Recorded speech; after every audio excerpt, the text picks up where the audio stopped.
बिहानको 5:15 बजे जब सारा संसार निन्द्रामा हुन्छ, त्यही बेला म आफ्नो सपनाको पछाडि दौडिन उठ्छु।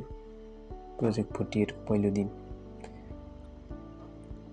र यो सुरुवात हो मेरो नयाँ जीवनको। बिहानको चिसो हावा, सुनसान बाटो र मेरो दौड शरीरलाई थकित बनाउने होइन, तयार बनाउने हो। पसिना बग्दैछ, तर म हाँसिरहेको छु, किनभने म जान्दछु हरेक पाइला अनुशासन हो, हरेक सास प्रतिबद्धता हो। म आफूलाई चुनौती दिइरहेको छु र यो 1 घण्टाको वर्कआउट मेरो आत्मबलको पहिलो अध्याय हो।